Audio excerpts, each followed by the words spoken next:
My name is Alessandra Pieri, and here's my take on the presented scenario and how I'd aim to operate, how I'd prioritise, what actions I'd take, and which welfare theories would guide my decisions.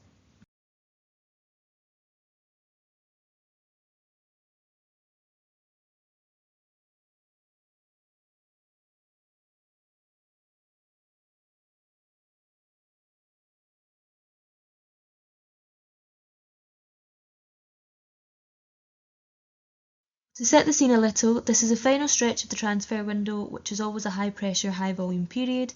In this situation, I'm operating completely alone, so the key challenge is triaging competing demands while making sure no one slips through the cracks. The 4 players I'm supporting have very distinct needs. Some are logistical, some welfare related, and others more motivational. My overall goal would be to maintain a sense of welfare, performance, readiness, and trust across the whole squad. The key challenge here is balance, because we've got welfare, logistics, motivation, and performance all at play. It's also important to remember, especially in player care, how we respond under pressure really shows our professionalism and emotional intelligence.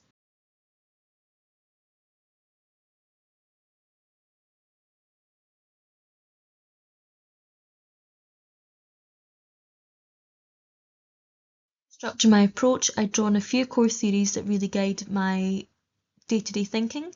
Firstly, Maslow's hierarchy of needs. It's a great reminder that players can only perform at their best once their basic and psychological needs are met, so even in high pressure moments, I'd make sure those foundations are covered. Then Carl Rogers' person-centered approach, which is all about empathy, authenticity, and active listening. Something that's absolutely vital when you're supporting players emotionally or helping them navigate uncertainty. I'd also combine elements of transactional and transformational leadership, setting clear expectations and providing structure, while still inspiring and motivating individuals through trust and understanding. And finally, I'd use a triage mindset, looking carefully at what's most urgent, what's most important, and what can be delegated or delayed without risk.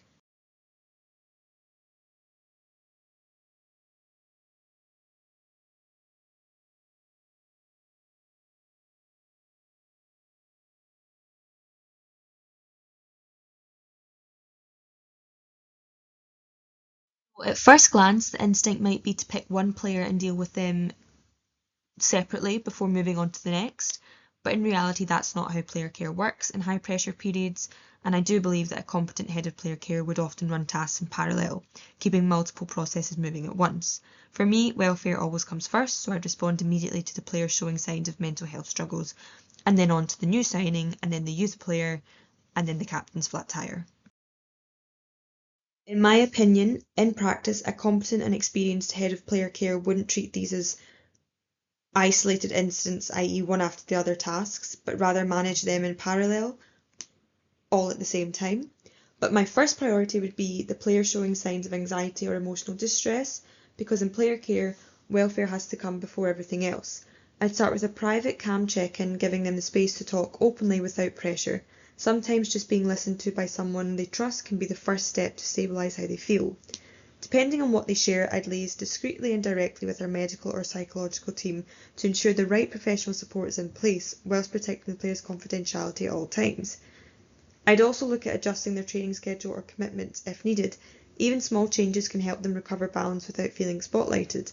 The main goal here is to make sure that they feel safe, seen, and genuinely supported, and that their welfare is protected before we think about performance.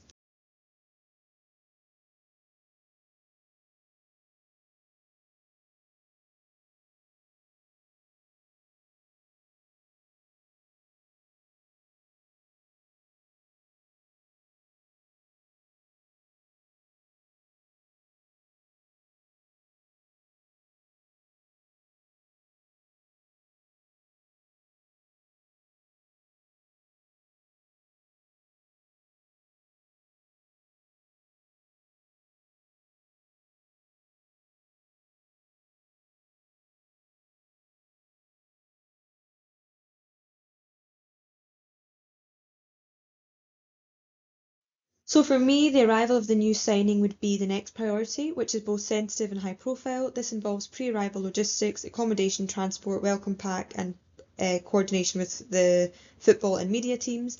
I'd make sure that their basic needs like housing and safety, so where they're going to be staying, whether it's a hotel or an Airbnb, are met first, following Maslow's framework, and also help them feel a sense of belonging right away by introducing them to key staff and teammates if possible.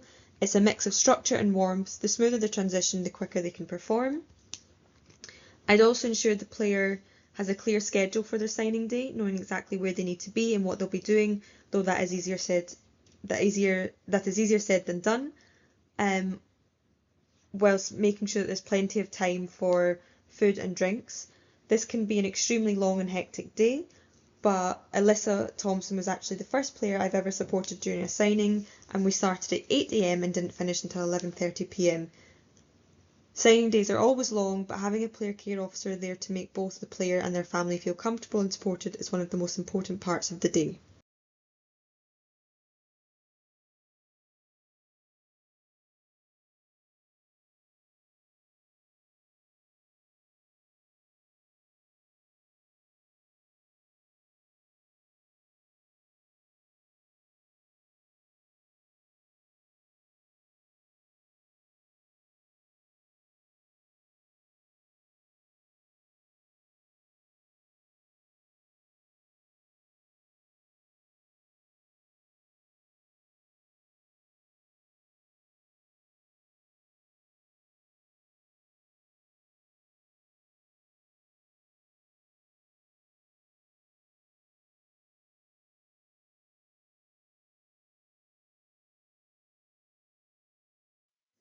Next is the youth player who's reluctant to take part in their commercial appearance. I'd approach this using self-determination theory, which highlights that motivation improves when people feel autonomy, competence and connection.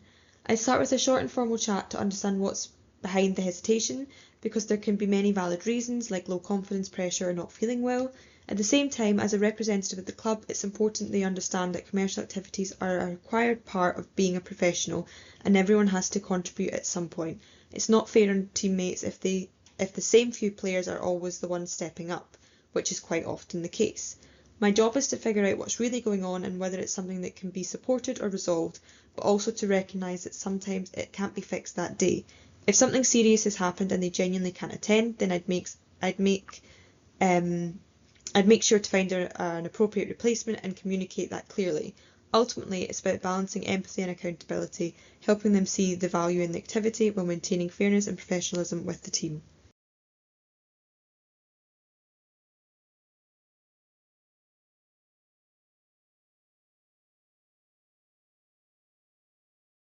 Finally, the captain's flat tyre, a minor logistical issue, but still something that needs to be handled efficiently.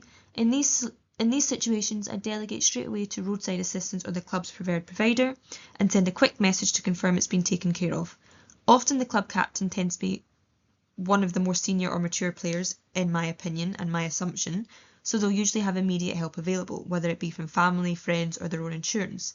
I'd make sure I'm aware of their provider in advance, contact them, whether that be the AA or whoever it needs to be. If needed, I'd also arrange for another member of staff to assist if I could not, for example, picking the captain up and taking them where they need to be until the issue is resolved.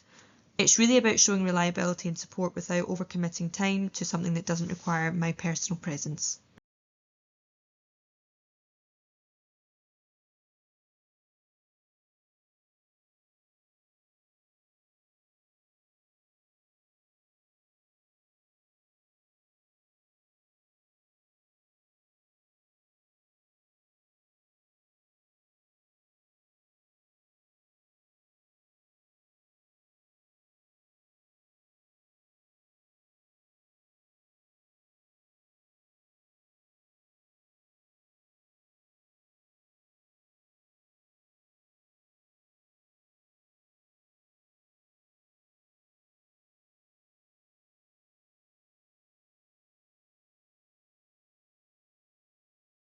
So, in summary, welfare and safety always come first, followed by integration and performance readiness, and then developmental or logistical issues. The key is balancing empathy with efficiency, making sure players feel supported, not just managed. That's where clear communication and organisation becomes vital. I'd keep the director of football or HR updated on workload, use time blocking and triage checklists to stay on top of priorities, and always aim to lead with calm, solution-focused composure.